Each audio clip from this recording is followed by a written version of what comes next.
वंदे मातरम, जय श्री राम, जय हो भारत का संविधान। आज आपल्या समक्ष आणि एकूण ज्या प्रकारे महाराष्ट्रामध्ये राजकारण केलं जाऊ पाहत आहे त्या संबंधानं मुख्यत्वे आज बोलण्याचा उद्देश आहे। विद्यार्थी चळवळीमध्ये प्रदीर्घ काळ काम केलेला एक छोटासा कार्यकर्ता म्हणा किंवा संशोधक राहिलेला विद्यार्थी म्हणा किंवा आता कायद्याचा विद्यार्थी म्हणा, म्हणून आपल्या समक्ष बोलत आहे। बोलताना मला खास करून एक बाब लक्षात आणून द्यायची आहे, ती म्हणजे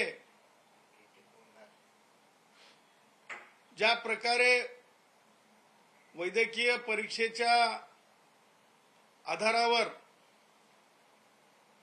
आणि त्या विद्यार्थ्यांच्या भावनांच्या आधारावर इमोशनल ब्लॅकमेलिंग करून जे राजकीय ज्या प्रकारची पोळी भाजण्याचा प्रयत्न म्हणजे देशात आणि राज्यात सुद्धा चालू झाला आहे। आणि म्हणून विद्यार्थ्यांच्या भावनांना इमोशनल ब्लॅकमेलिंगचा आधार घेत जे आंदोलन दिल्लीमध्ये चालू आहे त्या आंदोलनाला, लोकशाहीमध्ये प्रत्येकाला आंदोलन करण्याचा अधिकार आहे, इथपर्यंत ठीक आहे। परंतु आंदोलन करणारे भारताच्या संविधानाला मानतात की नाही असा माझा प्रमुख प्रश्न आहे। जर आंदोलन करणारे भारताच्या संविधानाला मानत असतील तर माननीय उच्च न्यायालयाने मुंबईच्या देखील जरंगेची प्रकृती जेव्हा खराब होत होती त्यावेळेस जे निर्देश दिले होते आणि दिल्ली उच्च न्यायालयामध्ये सुद्धा सोनम वांगचुक यांच्या बाबतीमध्ये जे याचिका दाखल झालेली आहे संविधानिक भूमिकेच्या आधारे म्हणजे राईट टू लाईफच्या आधारे, मग सोनम वांगचुकांना हे सांगायचंय का की ते संविधानापेक्षा मोठे आहेत, देशामध्ये आक्रमकता आणून ह्या सगळ्या गोष्टी का केल्या चालल्यात तर युवकांना भावनिक आधार बनवला चाललाय। मला दुसरा मुद्दा म्हणजे तुम्हाला मरेपर्यंत उपोषण करता येत नाही, मरेपर्यंत उपोषण करता येत नाही हे सत्य असताना का तुम्ही संविधान विरोधी ढोलकी वाजवत आहात, संविधान विरोधी हलकी वाजवत आहात, संविधान विरोधी हलकी वाजवत आहात। दुसरा मुद्दा, भारताच्या संविधानानं निर्मित सीबीआयवर भरोसा नाही का सोनम वांगचुकचा? मला सांगा। त्याचबरोबर मला या निमित्ताने विचारायचंय, आता काय राज ठाकरेला सोनम वांगचुकला तपास अधिकारी करायचंय का? सोनम वांगचुक आणि राज ठाकरेला वैद्यकीय पूर्व परीक्षेचं मला म्हणजे आमच्या ढोबळ भाषेत म्हणायचंय तर काय ढेकळं कळतात का? कोणत्याही भावनांवर स्वार व्हायचं? मला आमच्या गुराखी भाषेतच सांगायचं झालं तर राज ठाकरे आता वाजंत्री झाल्यासारखं हलकी वाजवणारे झालेत का आणि स्वतःचे विषय संपले का? आणि म्हणून अशा प्रकारच्या भावनिक अत्याचाराला कुठेतरी थांबवलं पाहिजे।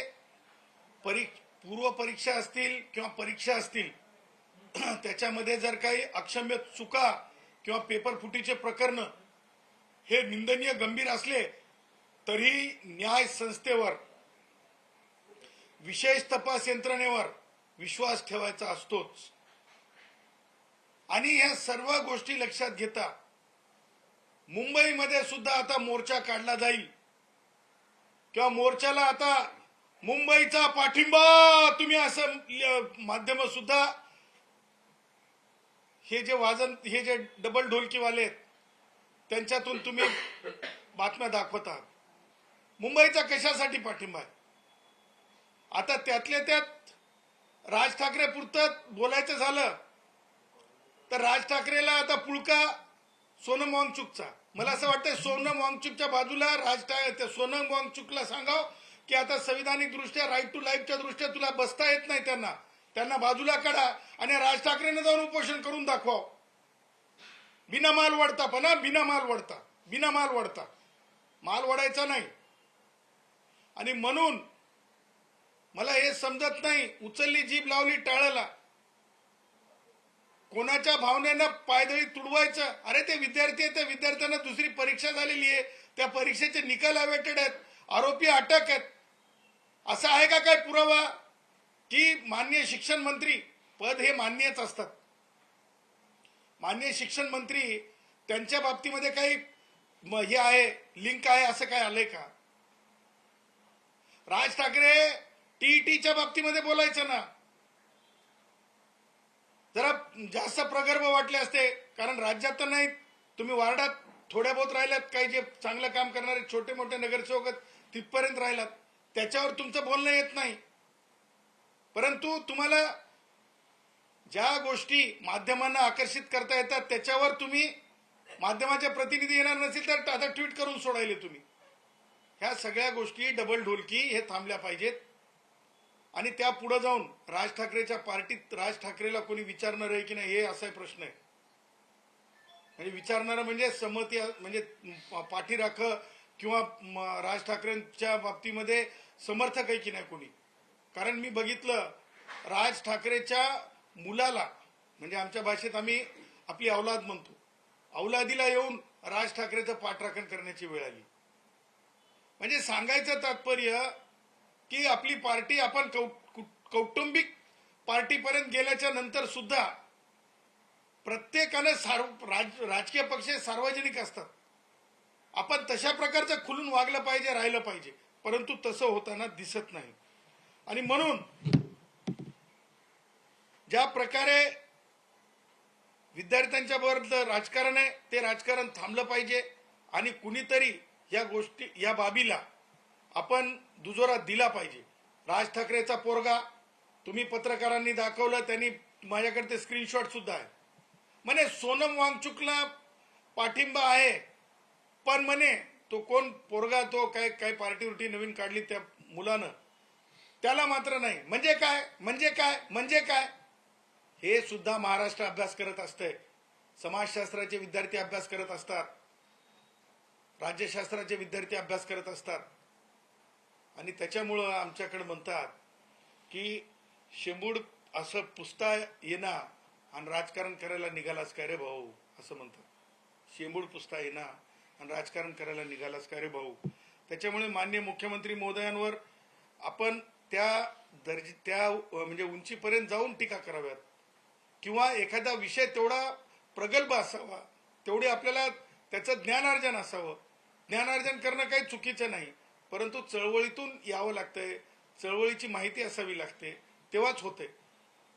मला एक समजत नाही की राज ठाकरेनं ज्या प्रकारे म्हणजे ह्याच्या त्याच्यावर बोलण्यापेक्षा काय आपलं ते उद्धव ठाकरे रामरक्षक स्तोत्र म्हणता आलं नाही असं तुम्ही माध्यमांनीच, म्हणजे ज्या प्रकारे म्हणजे अडखळलेपणा होता किंवा माहीत म्हणजे वाचलेलं नसेल किंवा एकदा पहिल्यांदाच वाचत असताना माणसाला त्रास होतो, हे सगळं पाहिलं. आता उद्धव ठाकरे नागपूरला जाणार आहेत, त्यावेळेस राज ठाकरेंनी हे स्वतःच्या भावाला आधी विचारून घ्यावं की भाई तू गृहपाठ केला की नाही, भाई तू गृहपाठ केला की नाही, भाई तू गृहपाठ केला की नाही नागपूरला जाण्याच्या अगोदर. आणि म्हणून हे सगळं बोलणं आवश्यक आहे, बोलल्याशिवाय यांच्या कांटाळ्या उघडत नसतात. दुसरा मुद्दा मला तुम्हाला सांगायचा आहे की उपमुख्यमंत्री एकनाथ शिंदे साहेब आणि त्यांचे प्रतापी मंत्री प्रताप सरनाईक दोघांचा प्रताप एवढा वाढलाय, तुम्हाला सांगतो की वारंवार इमोशनल अत्याचारी भाषा केली जात आहे. एसटी महामंडळातले जे डेपो आहेत त्या डेपोंच्या बाबतीमध्ये आतापर्यंत अनेक शिवसेनेचा काळ असेल त्या काळातही ओबीसी मंत्री होते, अनेक मागासवर्गीय समाजातील मंत्री परिवहन खात्याचे मंत्री होते, परंतु एसटी मंडळाचे जे डेपो आहेत तिथं जाणारा येणारा दूधवाला आहे, तिथं जाणारा येणारा भाजीपालेवाला आहे. दूध गाडी म्हणतात प्रताप सरनाईक, माहिती नसाल सकाळी जे गाड्या ग्रामीण भागात जातात हल्टिंगला जातात त्या गाड्यांना दूध गाडी म्हणतात. त्या गाड्या साठीचा डेपो, त्या सामान्य माणसं, आमचे धोतरवाले असतील, आमचे कामगार कष्टकरी असतील, भाजीपालेवाले असतील, आंबेवाले असतील, त्यांच्यासाठीचे ते डेपो आहेत. आजही डेपोत नुसती स्वच्छता कोठे कोठे कोठे कॉन्ट्रॅक्टर कोठे कोठे कोठे म्हणल्यानं होत असतंय. प्रताप सरनाईक, आमच्या डेपो मध्ये फलाटाच्या बाजूला ग्रामीण भागात जाणारे डाली घेऊन बसलेले असतात. ती त्यांच्या हक्काची जागा आहे, ती हक्काची जागा आहे. बिल्डर म्हणून डोळ्यानं बघायची नसते, बिल्डर म्हणून डोळ्यानं बघायची नसते. म्हणतात ना त्या जागा त्या कष्टकऱ्यांच्या स्वाभिमानासाठीच्या आहेत. त्या जागा कष्टकऱ्यांना एक म्हणजे सुटकेचा श्वास घेऊन बसण्यासाठीच्या आहेत काम धंदा झाल्याच्या नंतर. आणि म्हणून त्या जागांवर तिरका डोळा टाकणं चांगलं नाही. मला म्हणायचं नाही कोण आपतेष्टांसाठी, परंतु चुकीचं आहे. खबरदार खबरदार. आणि म्हणे 45 प्रमाणे म्हणजे 90 वर्ष म्हणजे 90चा आकडाच म्हण 45 आणि म्हणून काय सांगणं तर म्हणे एसटीतील महामंडळातील कष्टकऱ्यांची देणे. प्रताप सरनाईक, हॉटेल कसं बांधायचं, हॉटेल कसं चालवायचं, हॉटेलचा धंदा कसा करायचा इथपर्यंत ठीक आहे, परंतु परिवहन महामंडळांसारखी महामंडळ ही नुकसान किंवा नफ्यासाठी नसतात. डोळ्यामध्ये धूळ नाही फेकायची. हा, नियत खराब झाली असेल तर नियत खराब, परंतु डोळ्यात धूळ नाही फेकायची. एसटीतल्या कष्टकऱ्यांनी 119 किती कष्टकऱ्यांनी जीव बलिदान दिलं होतं. 124 कष्टकऱ्यांनी जीवाचं बलिदान दिलेलं आहे. आणि त्याच्यामुळं 124 कष्टकऱ्यांच्या बलिदानातून एसटीतले कष्टकरी एकवटलेले आहेत. हे सगळं जागेंवर डोळा टाकण्यापेक्षा प्रताप सरनाईक सचमुच म्हणतात ना मर्द का बच्चा है तो, मर्द का बच्चा है तो. विचारायचं सन्माननीय उपमुख्यमंत्री एकनाथरावजी शिंदे साहेबांना आणि उदय सामंतांना, सन्माननीय मंत्र्यांना, की तुम्ही पहिल्यांदा जेव्हा उद्धव ठाकरेंपासून बाजूला झालात याच एसटी वाल्यांनी आझाद मैदानामध्ये तुमचा जय जयकार करून आझाद मैदान भरलं होतं. तुमच्या अधिवेशनासाठी काय होतं वर्धापन दिनासाठी 7वा वेतन आयोग देण्याची चिठ्ठी कुठं हरवली, चिठ्ठी कुठं हरवली. ते म्हणतात ना खेळ असते, कुठं हरवली, कुठं हरवली चिठ्ठी आमची 7व्या वेतन आयोगाची. आणि कशी ही चिठ्ठी सापडली पीपीपी. सगळे डेपो आम्हाला घशात कुणाच्या जातात ह्यापेक्षा कष्टकऱ्यांचं हित महत्वाचं आहे. आणि म्हणून प्रताप सरनाईक, ह्या जागा ह्या तुमच्या नुकसानावर विक्रीसाठी ठेवलेल्या नाहीत. कारण वेलफेअर स्टेट ही भारतीय संविधानामध्ये लिखित कायदा आहे. भारतरत्न डॉक्टर बाबासाहेब आंबेडकरांनी का लिखित कायदा केलेला आहे. माननीय कामगारांचे कष्टकऱ्यांचे नेते दत्तोपंतजी ठेंगडींनी आम्हाला दिलेला अधिकार आहे. मग ते माननीय उपमुख्यमंत्री एकनाथ शिंदे असोत की प्रताप सरनाईक असोत, जो आड येईल कष्टकऱ्यांच्यासाठी, जो आड येईल मंदिराच्या बाबतीमध्ये किंवा बौद्ध विहारांच्या बाबतीमध्ये तेव्हा आवाज दिला जाईल आणि वैचारिक लढण्याची तशी तयारी ठेवलीच पाहिजे. अशा प्रकारची जी आहे आम्हाला शिकवण मान्यवर दत्तोपंत ठेंगडींनी दिलेली आहे. आणि म्हणून ह्या ज्या जागा आहेत ह्या जागांच्या बाबतीमध्ये आम्हाला स्पष्टपणे सांगायचंय की ही जागा तुम्हाला एसटीची आज दिसते. काल म्हणजे कालच्या काही काळामध्ये आपण नाशिक मधल्या झोपडपट्ट्यांची जागा बघली, ज्या गायरान जमिनीत देता येत नाहीत त्या जागा ते झोपड्यात तोडण्यात आल्या. नंतर हातापाय पडून ते झोपड्या तिथं बांधा असं सांगण्यात आलं. त्याचबरोबर कल्याणमध्ये आता मला माहित नाही श्रीकांतच्या काय नातेवाईकांचा काय संबंध आहे नाही, ते श्रीकांतांच्या खासदार आहेत ना ते, परंतु बौद्ध भिक्षू आजही उपाशी कुठं बसलेत तर ते त्या केडीएमसीच्या समोर बसलेत. आता पुन्हा एसटी महामंडळाच्या जागा लोक काय म्हणायला लागलेत, शिंदे टोळी आहे काय म्हणालेत, डॉक्टरला मारहाण करतात, गरिबांच्या झोपड्या काढतात, अरे साधू संतांना रोडवर आणतात. ही शिंदेची टोळी आहे का असा प्रश्न विचारायला लागले. आणि म्हणून आमचं म्हणणं आहे की कोणत्याच प्रकारे बाल्कोच्या जजमेंटच्या नंतर जी संहिता पाळली गेली पाहिजे, म्हणजे 2/3 कमीत कमी कष्टकऱ्यांना लक्षात घेऊन नंतरच कोणताही निर्णय अपेक्षित आहे, परंतु तसा निर्णय घेण्यात आलेला नाही. आणि म्हणून ह्या बाबतीमध्ये जागेंच्या बाबतीमध्ये सर्व एसटीतील संघटनांना मी आव्हान करतो, स्वतःच्या संघटनांचे जे मर्यादा आहेत ते बाजूला करा. लक्षात ठेवा, ज्या काही गोष्टी एक समाजाची प्रॉपर्टी म्हणून शिल्लक आहे त्या प्रॉपर्टीजवर अशा प्रकारचा डोळा कोणी जर ठेवत असेल आणि ह्या सगळ्या एसटी महामंडळाच्या डेपोच्या जागा जर कोणी हिरावून घेऊन पीपीपीच्या नावाखाली खाजगी लोकांना जर त्याच्या फायद्याच्या ठरणार असतील आणि डेपोचे लक्षात घ्या डेपोचे थांबे बनवण्याचा भानगडीत कोणी पडत असेल, डेपोचे थांबे त्याचं कारण सांगतो मी तुम्हाला. आत्ता मला एका आमच्या कष्टकरी ड्रायव्हर कंडक्टर साहेबांनी सांगितलं की ठाण्यामध्ये एक तशीच व्यवस्था दिसत आहे साहेब की एसटी आपली येते आपल्या त्या डेपोच्या तिथं जे म्हणजे जे याच्यावर बांधकामासाठी दिला डेपो तर ती येते आणि थांब्यासारखी थांबते आणि निघून जाते. त्यामुळं हे सगळं आपल्याला आपल्या डेपोतून बाहेर काढण्यासाठी आहे.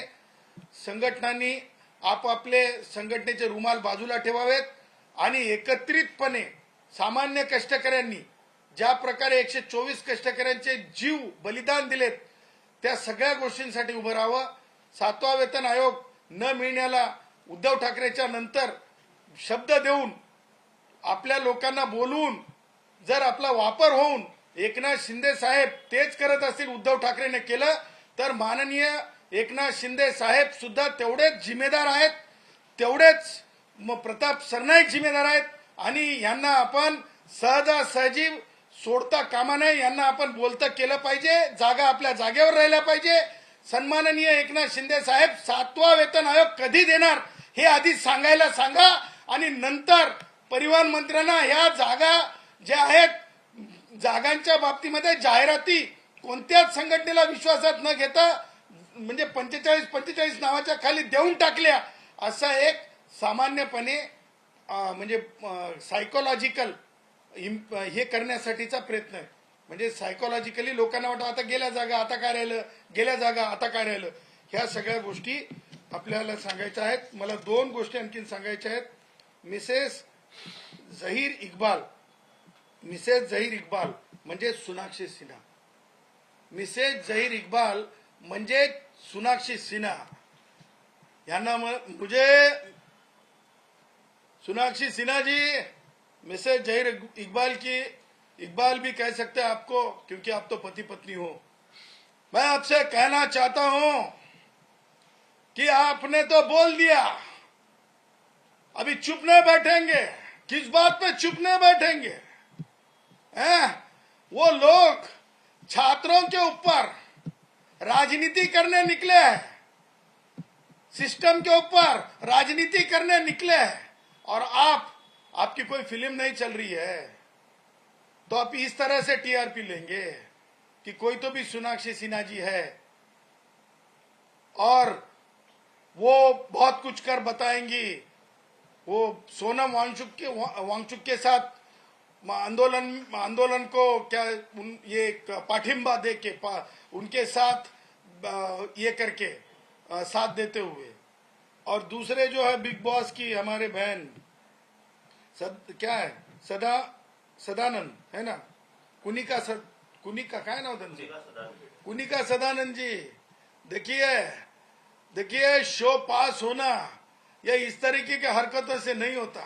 माधुरी जी देखिए, माधुरी जी एक स्टाइल काफी है, पब्लिक बोलती है क्या बस, क्या एक्शन है, क्या एक्टिंग है, उसके लिए कला की जरूरत होती है। इस तरह के राजनीति के फंडे अपनाने की जरूरत नाही होती है, आणि त्याच्यामुळं कलाकार सुद्धा या सगळ्या अशा भानगडांमध्ये येत आहेत। आणि म्हणून मला या माध्यमातून आपणाला हे सांगायचं होतं की येणारा काळ मुंबईला डिस्टर्ब करण्याची भानगड कोणी करू नये, किंवा म्हणजे असे काही सोशल अँटी सोशल एलिमेंट्स आहेत ते म्हणजे ह्या सगळ्यांना, जसं मागे एकदा मुंबई बंद ठेवण्याचा प्रकार घडला होता तशा प्रकारचा मोर्चा किंवा बॉम्बे डिस्टर्ब करण्यासाठी जर कोणी प्रयत्न केला तर तशा प्रकारचा प्रयत्न आम्ही हाणून पाडू, कारण शेवटी एका मर्यादेपर्यंत इमोशनल अत्याचार सहन केला जातो।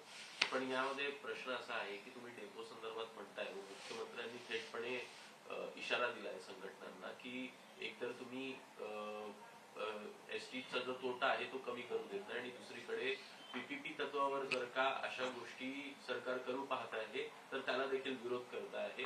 कुठेतरी मुख्यमंत्र्यांनी या संदर्भात समर्थन केल्याचं दिसतं आहे आणि मुख्यमंत्र्यांचा देखील याला पाठिंबा आहे की पीपीपी तत्वावर सगळ्या जागा विकसित झाला पाहिजे। सन्माननीय मुख्यमंत्री महोदयांच्या बाबतीमध्ये, देवेंद्रजींच्या बाबतीमध्ये तमाम कष्टकऱ्यांना अभिमान आहे, कारण ते कोणते उद्योजक आणि त्यांचा कोणताही धंदा नाही। त्या बाबतीमध्ये आम्हाला बिलकुल त्यांच्या मनामध्ये त्यांच्या भावना ज्या आहेत त्या भावना कष्टकऱ्यांच्या विरोधातल्या नाहीत, परंतु परिवहन खात्याचे मंत्री हे पूर्णपणे धंदेवाईक आहेत, कारण त्यांचे धंदे आहेत ते म्हणजे रॅपिडोला म्हणजे याच्यापर्यंत नेऊ शकतात, दहीहंडीपर्यंत नेऊ शकतात। तर आमचं म्हणणं हे आहे की माननीय मुख्यमंत्री महोदयांनी नुकसान तोट्याच्या बाबतीमध्ये कष्टकरी संघटनांची बैठक घेणं आवश्यक आहे, आणि माननीय मुख्यमंत्री महोदयांनी कधी सुद्धा प्रोसिजर ऑफ लॉ फॉलो करू नका असं कधी म्हणलेलं नाही। आज प्रताप सरनाईक माननीय मुख्यमंत्री महोदयांचे फोटो त्यांच्या प्रत्येक ह्या पीपीपीच्या संदर्भाने हे करत आहेत, म्हणजे जाहिरातींमध्ये जाणून बुजून छापत आहेत, जेव्हा की एकनाथ शिंदे साहेबांचे फोटो प्रताप सरनाईक खाली छापत आहेत। परंतु मला त्या राजकारणात जायचं नाही। माननीय मुख्यमंत्री महोदयांचा उद्देश हा कष्टकऱ्यांच्या भावनांवर किंवा राजकारण करणे नव्हे, तर त्यासाठी प्रताप सरनाईकचं नापासपण फेल प्रोग्रेस रिपोर्ट हे माननीय मुख्यमंत्री महोदयांसमोर नसावा। त्याच्यातून माननीय मुख्यमंत्री महोदय बोलले असतील, त्याचं कारण असं आहे की प्रताप सरनाईक आल्याच्या नंतर 68,000 हे असलेले सभासद असलेल्या संघटनेला आतापर्यंत मान्यता देण्यात आली नाही। त्याचबरोबर प्रताप सरनाईक आल्याच्या नंतर केवळ द्वेषभाव कष्टकऱ्यांमध्ये पसरवणे आणि नुसती चमकोगिरी करणे ह्या सगळ्या गोष्टी प्रताप सरनाईकांनी केल्यात। ज्या गोष्टी प्रोसिजरली लागतात, म्हणजे जर तुम्हाला एखाद्या जागेला जर त्या जागेला लीजवर द्यायचं असेल किंवा त्या जागेला एखाद्या तत्वाखाली डेव्हलप करायचं असेल तर वेगवेगळे उच्च आणि सर्वोच्च न्यायालयाचे हे आहेत निरीक्षण आहेत, त्या गोष्टी माननीय मुख्यमंत्री महोदयांसमोर ठेवल्यात की नाही। आणि माननीय मुख्यमंत्री महोदयांना मी विनंती करतो की आम्ही त्या सगळ्या गोष्टी घेऊन त्यांच्याकडे यायला तयार आहोत, परंतु जर त्या गोष्टी न पाळता प्रताप सरनाईकांना जे म्हणजे मला म्हणायचं ना हव्यास किती आहे ते, परंतु त्या हव्यासापोटी दूधवाला मी माननीय मुख्यमंत्री महोदयांना फार भावनिक मी साथ घालत आहे, माननीय मुख्यमंत्री महोदय हात जोडून विनंती आहे, तिथं जर मॉल सारखे जर डेपो झाले ना तर आजही माझ्या विदर्भातली याडी, आजही माझ्या मराठवाड्यातला फेटा बांधलेला, धोतर घातलेला दूधवाला, भाजीपालेवाला त्याचा विचार व्हावा. कारण मॉलमध्ये ना तो मध्यमवर्गीय माणूस सुद्धा जाताना ना ते काच ढकलताना माणूस दोनदा विचार करतो. आणि त्यामुळं मंत्री परिवहन खात्याचे धंदेवाईक असल्यामुळं अगोदर ह्या सगळ्या चिंतनीय गोष्टींवर संघटनांना एकत्रित घेऊन माननीय मुख्यमंत्री महोदयांनी चर्चा करावी. आणि मला हे माहिती आहे की आतापर्यंत, आज तारखेपर्यंत शासन निर्णय, तुम्ही पत्रकारांना मी विचारतो, प्रताप सरनाईक जाहिरातबाजी करत आहेत, तुम्ही शासन निर्णय वाचलाय का? पर्टिक्युलरली तुम्हाला विचारतो, शासन निर्णय मला पाठवा. शासन निर्णयाच्या जाहिराती पाठवल्या चालल्यात, परंतु शासन निर्णयाच्या जाहिराती पाठवल्या चालल्या, शासन निर्णय आला का? मुद्दा तो आहे. आणि दुसरा मुद्दा की ह्या जागा देताना शासन निर्णयावर जागा देता येतात की कायद्यामध्ये बदल करावा लागेल, हा सगळ्यात महत्वाची गोष्ट आहे. कायद्यात बदल झालाय का? तिसरा मुद्दा, सर्व उच्च न्यायालयाने तर असं एक निरीक्षण नोंदवलेलं आहे की आमच्या कोर्टाच्या जागा सुद्धा तुम्ही उद्या द्याल का कुणाला? ह्या सगळ्या गोष्टी महत्व ठेवतात. म्हणून मुख्यमंत्री महोदयांनी हे आमच्या भावना, दत्तोपंत ठेंगडींच्या विचारातून आलेल्या भावना आहेत, माननीय मुख्यमंत्री महोदय, दत्तोपंत ठेंगडींच्या विचारातून आलेल्या भावना आहेत, या भावनांचा आपण आदर करावा आणि सांगोपांग चर्चा करावी. आज माननीय मुख्यमंत्री महोदय, मला तुम्हाला सांगायचंय, मागच्या 5 महिन्यापासून प्रताप सरनाईकांचं रिपोर्ट कार्ड बघा. 5 महिन्यापासून पेन्शन नाही एसटीतल्या माणसाला. किती? 7 ऑक्टोबर पासून पेन्शनचे पैसे प्रताप सरनाईक देऊ शकणार झालेत. आमची वर्गणी घेतली, ज्यांचे पैसे कापून घेतलेले त्यांचे पैसे पेन्शन न देऊ शकणारा मंत्री प्रताप सरनाईक, पेन्शन न देऊ शकणारा मंत्री प्रताप सरनाईक, पेन्शन न देऊ शकणारा मंत्री प्रताप सरनाईक. मी असा मंत्री महाराष्ट्रातल्या, देशातल्या इतिहासात पाहिला नाही की कोणाचं पेन्शन थांबवलेलं. आणि त्याच्यामुळं रिपोर्ट कार्डवर नापास असलेले मंत्री प्रताप सरनाईक आहेत.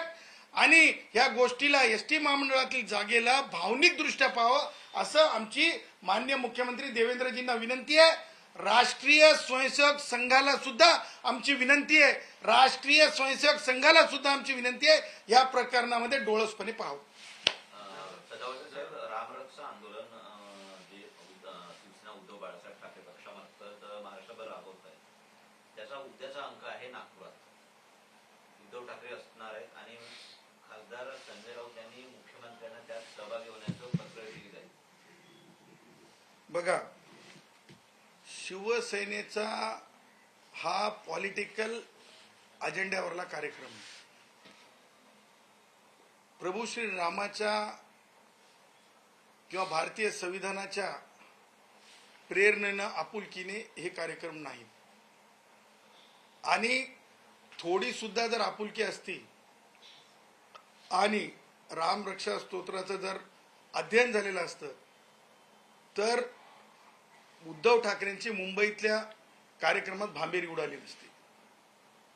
त्याच्यामुळं अगोदर पाठांतर झालंय काय, संजय राऊतांनी उद्धव ठाकरेला हे विचारावं आणि राज ठाकरेनं उद्धव ठाकरेची परीक्षा घ्यावी की रामरक्षा स्तोत्र म्हणजे खरोखर उद्धव ठाकरेला पाठांतर झालंय का. त्याच्यानंतर इतरांना बोलवण्यासाठी किंवा इतर प्रमुखांना बोलवण्यासाठी, मान्यवरांना बोलवण्यासाठी निमंत्रण देण्याच्या भानगडीत संजय राऊतांनी पडावं. एक हनुमान चालीसा पठणाचा कार्यक्रम झाला होता, तेव्हा त्या दाम्पत्याला अटक पण झाली होती या प्रकरणामध्ये.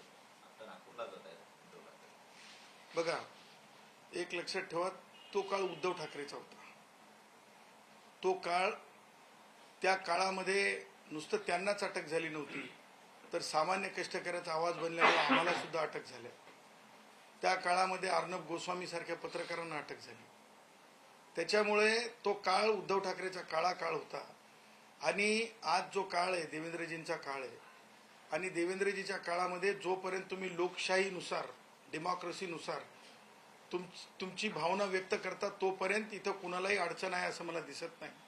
मग तो सामान्यातला सामान्य कोणत्याही वर्गाचा असो, मग तो आदिवासी वर्गातला असो, भटका असो, भटका विमुक्त असो, अनुसूचित जाती जमातीचा असो, खुल्या वर्गातला असो, मराठ्यांपर्यंतचा असो, असं कुठेही देवेंद्रजींच्या काळामध्ये जो काळा काळ होता तो बेअक्कल काळ होता. तो काळा काळ होता ना उद्धव ठाकरेंच्या काळातला, तो बेअक्कल काळ होता. हा काळ बेअक्कल काळ नाही.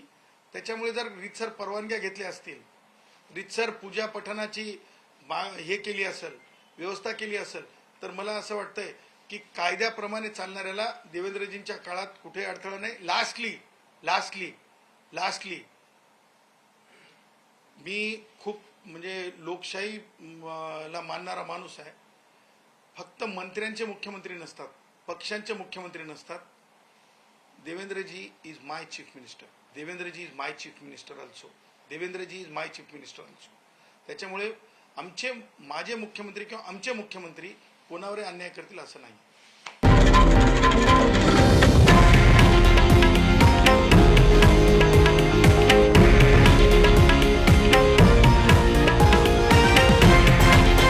हे आहे देशातील नंबर 1 न्यूज नेटवर्क आणि आपण पाहत आहात TV9 मराठी, एकमेव.